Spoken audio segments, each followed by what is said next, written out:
Hello everyone, myself Jalaj Nagpal and I welcome you all to EduTap. So I hope you all are enjoying your winters and I hope you all are studying in a very good pace regarding your dream organizations. Now, today in this particular video, I have brought two more queries which we are receiving on our mails, discussion forum and calls, and these two queries relate to numerical part of SEBI Grade A exam. Now, before I move ahead in the video, first I would like to give you a disclaimer that I am not here to predict any notification date. I am not here to sell any of the courses which we have made. I am not here for any marketing purpose. I am just here for knowledgeable purpose. So I will address two important queries which we are receiving on our different platforms. The very first query which we are receiving on our platforms, and these platforms include calls, messages, mails, as well as direct emails to even to our higher professionals as well. So these two are the queries which we are receiving on a very daily basis. The first query is regarding that, sir, I am afraid of doing numericals for SEBI Grade A exam. And the second query is, sir, shall I be able to clear SEBI Grade A exam provided that I leave numericals for the phase 2 purpose? So these two are the queries which we are receiving on a very daily basis. And if I focus on query number 2, that many students says that, sir, I am very much confused regarding numericals in commerce and accounts. So should I leave them completely? This particular query has been popped up more than 20 times in just last 2 days only. So that's why there was an urgent need for bringing this particular video. So let's begin this video now. See, first I have a very big surprise for all of you. You all know that EduTap is always there for helping the students. So we have released this one particular ebook, a brochure for all of you. So those who are serious SEBI Grade A's aspirants, they might need this particular ebook. In this particular ebook, we have printed and we have provided all the different information which is needed for clearing SEBI Grade A exam. For example, what are the different topics, what are the decoded syllabus for commerce and accounts, for companies act, and so on and so forth. And what is my favorite part? It's the salary structure which is there in this particular ebook as well. Now you can get this ebook at zero price, and the link of the same and the link of the same is given in the description box below. So if you want this ebook, it's totally yours at practically free. Okay, so now let's begin our video. So what is the agenda? As I have already told you, right now I'm only going to discuss about these two queries. Nothing much to discuss in this video, but I will definitely share some good knowledgeable points as well. So the first query is, sir, I am afraid of doing numericals for SEBI. Second query is, sir, shall I be able to clear SEBI Grade A exam if I skip numericals? So first I will address the second query, which is too much in the on our discussion forum as well. See, you cannot leave SEBI Grade A, you cannot leave numericals for SEBI Grade A. Now why I am saying this? If your aim is to just appear in this exam, then obviously you can leave it. For example, many students just take pride in clearing phase 1 of SEBI Grade A. That particular pride is completely fake. Why? Because you are just clearing phase 1 of SEBI Grade A exam. Now, if you want to take a final selection, if you want to clear phase 2, plus if you want to get that interview call, then I would say, yes, numericals are important. You cannot leave numericals in SEBI Grade A exam. Now, what is the hypothesis behind this particular statement? That why I am saying this, key SEBI numericals are needed. The only logic which I am deriving is the weightage. If you analyze the previous year questions starting from 2020 onwards, you will see the weightage of SEBI numericals in SEBI Grade A exam has increased to up to 20%. So if you see different subjects, for example, commerce and accounts, different types of numericals are being asked in phase 2. You can leave numericals in the phase 1, but when it comes to the phase 2, sorry to say, you cannot move to the interview stage if you leave numericals. So the answer to this query is completely no. Now why it is no? Because I have told you the weightage. Weightage of numericals have increased to more than 20% in subjects like commerce and accounts, costing, and to some extent finance as well. Weightage of numerical has increased. So this is the answer to your query, which says that, sir, shall I be able to clear SEBI Grade A exam? The answer is complete no. You cannot clear SEBI Grade A exam if you have weak control over the numerical part. Okay, so I hope this particular query has been resolved now. So please, now let's allow me to move to the next queries. Now I am going to discuss regarding, sir, I am afraid of doing numericals for SEBI. So what should I do? Like, what are the different components of SEBI Grade A exam? How you have to cover numerical? That you have to make your own customized strategy. But right now I am going to discuss three very important subjects from which numericals can come. See, SEBI Grade A has SEBI Grade A Phase 2 exam plus Phase 1. In paper 2, you will have 6 subjects starting from finance, management, companies act, commerce and accounts, costing and economics. But when it comes to the most numerical heavy components, there are 3 components from which you can get numericals. The first is obviously commerce and accounts. In commerce and accounts, definitely you will get questions from variety of chapters. For example, ratios, for example, accounting standards for foreign exchange transactions. So there are some specific chapters which are important for numerical part. Then you will also get some questions from costing component. Costing में से they can ask you regarding what is the break-even point, what is the difference between fixed cost and variable cost, what is margin of safety, and so on and so forth.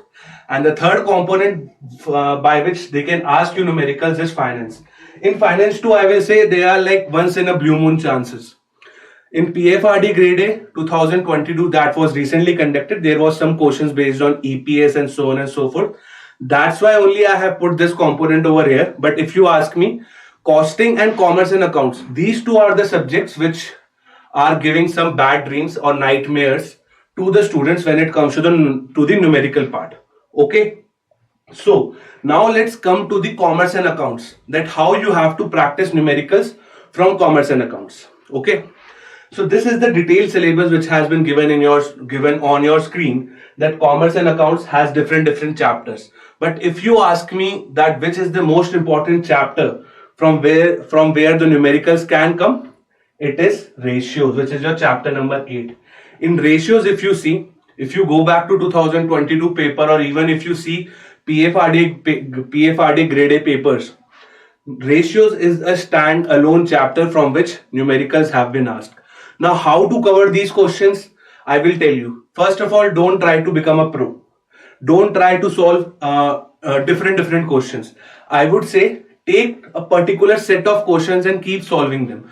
For example, if I'm solving current ratios, if I'm able to solve more than 10 questions on current ratios itself of different types. For example, in somewhere current assets are not given, in some examples current liabilities are not given, that is good. That you can do. Current ratios, liquidity ratios, quick ratio, these are very basic concepts. Then you can move to the solvency ratios as well, like debt to equity ratio. Different types of ratios you have to pick, but do not try to solve questions based on different types of ratios.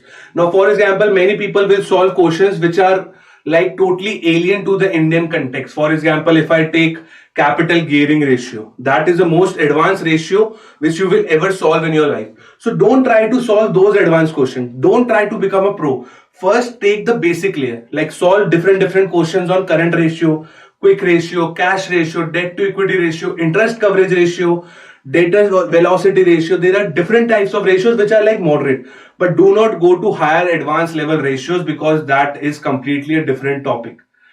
Different teachers will tell you to cover different ratios, but for me, I will first tell you to cover level 1 and level 2. Level 1 and level 2 means easy to moderate. And if you are comfortable with the moderate level, then go to the higher advanced ratios. So if you ask me from this particular list, I have picked ratios as the most important chapter. But when it comes to different numerical parts, they can even ask you questions from recording of transactions as well. Like which account has to be debited. That is not a complete numerical question. That is also based on a theoretical part. So that I am avoiding right now. I am only telling you that which is the most important chapter, which is the most relevant chapter for numerical. That is ratios. Okay.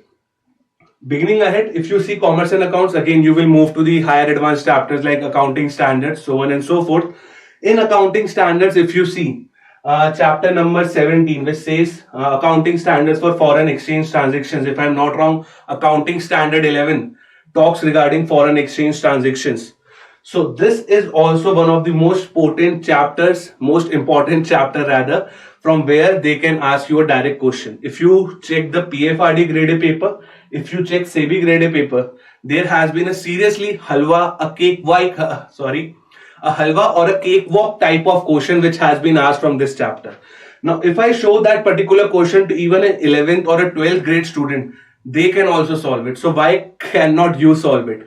It is only a matter of concern. If you understand the concept, you could hardly solve the numerical of this particular chapter in less than 1 minute. Okay, and you can gain those two crucial marks in the phase 2 of the exam. Then you can also get some ratios from chapter 18, which deals with the accounting standards of property, plant and equipment. In this particular chapter, there are different concepts. For example, the most important concept is depreciation. Now, how to calculate depreciation under fixed installment method, or you can also say the written down value method. So there can be some questions based on this particular chapter as well. So combiningly, talking about commerce and accounts, I have told you that you have to practice multiple questions on ratios and then come to these two chapters for numerical part. I'm not saying that you can leave all these different chapters. No, I'm not saying that. I'm saying that out of all the different syllabus components, these three chapters are really very important for numerical part.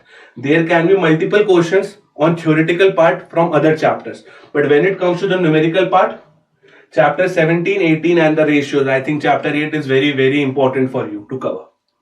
Now, what is the tip of the day? I wanted to bring this particular component, that don't try to become pro. Please avoid this particular thing. Try to be a jack of all trades. This is the theorem which you have to work on.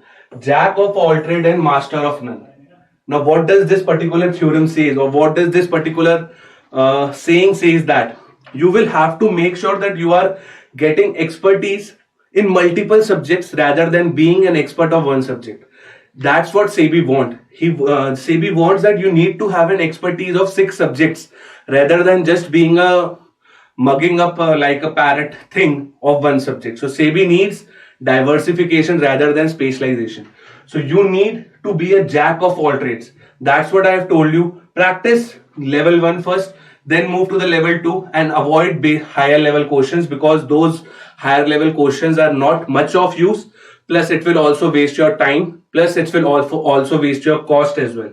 So you will have to be very I would say intelligent to first identify which question you have to solve and then invest your time accordingly. Okay, so I hope this particular theorem or this particular saying goes directly in your mind, that don't try to become an expert of everything, try to become a jack of everything. Okay, now moving on from commerce and I would say let's solve some previous year questions. If you see this particular question which is based on interest coverage ratio, now this particular question can be solved in less than 1 minute only, provided that you know the formula, you know the technique of solving this question. Now believe me, I can solve this question on the screen right now, but let's avoid that, because that will only waste your time. Then if you see another question which has been there on foreign exchange transaction, now this particular question, if you see, you will hardly need to subtract and multiply the amount by the notional amount. That's why it's an easy question for all those engineers out there. They can solve this particular question in less than 30 seconds, I would say. Less than 30 seconds, provided that you know the concept. And same goes with interest coverage ratio as well. Okay.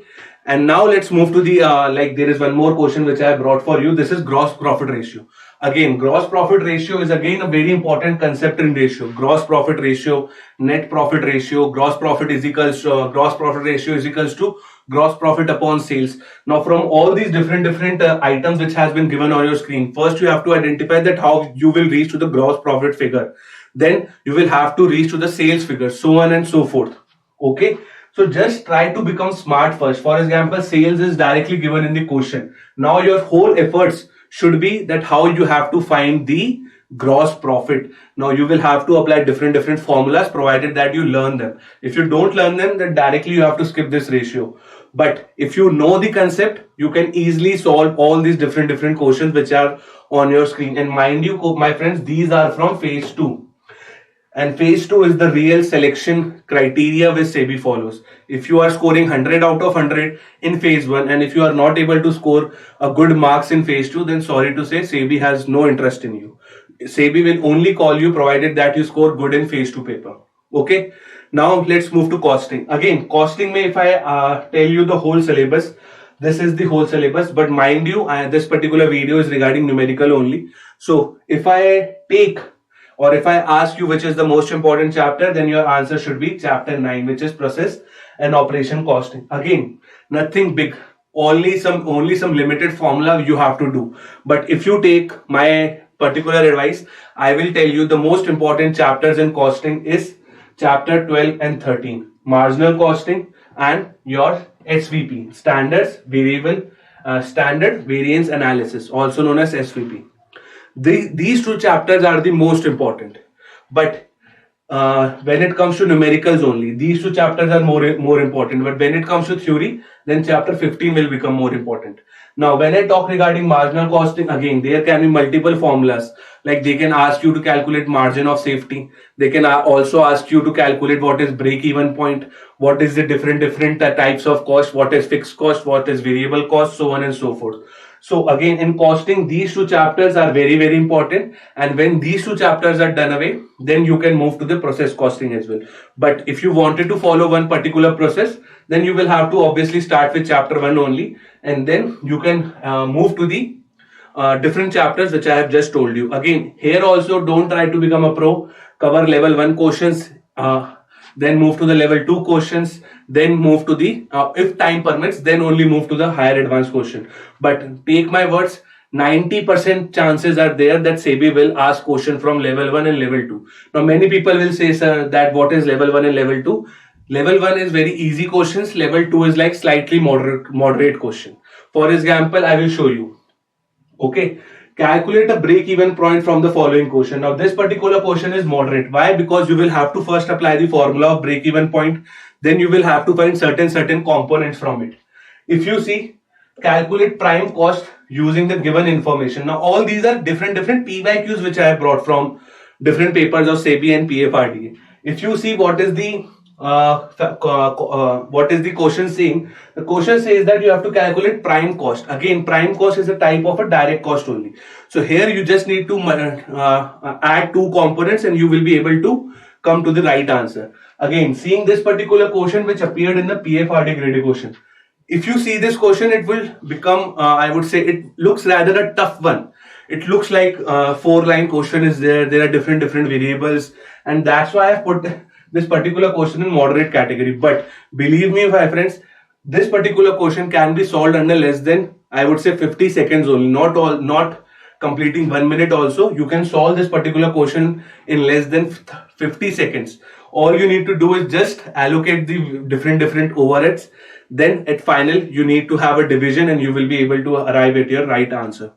So again, the overall funda remains the same for numerical.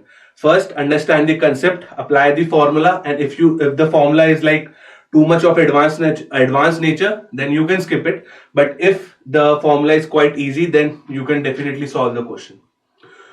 Now moving to finance. Again, if I talk regarding different components, commerce and accounts is the most important for numerical part. Then you can see costing, and then at last comes the finance.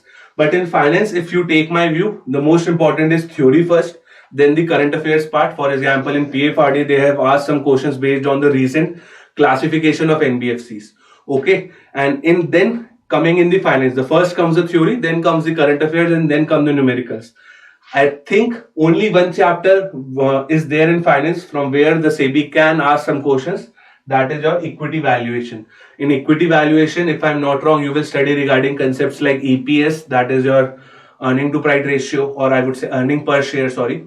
And then we have PE ratio as well. So this time PFRDA has asked some new concept regarding weighted average EPS. Again, the concept is easy, provided that you cover the basics. Okay, so in finance, only chapter 7, that is equity valuation, that is important. But provided for numericals, I would advise you to first cover commerce, then commerce and accounts, then move to the costing, and then move to the finance part. Okay, so thank you for watching this particular video. And if you are new to our channel, then you can subscribe to our channel. And if you want to get the PDF of this particular lecture, then it will be available in our Telegram channel, official Telegram channel, and you can get the link of the same in the description box below. So thank you everyone. Meet you in the next video. For any more queries, if you have it, you can mail us at hello@edutap.co.in. Here it is mentioned hello@edutap.co.in. On daily basis, I'm trying to bring videos regarding different queries. So I hope this particular video was interesting for you. And till the next video, take care and keep studying.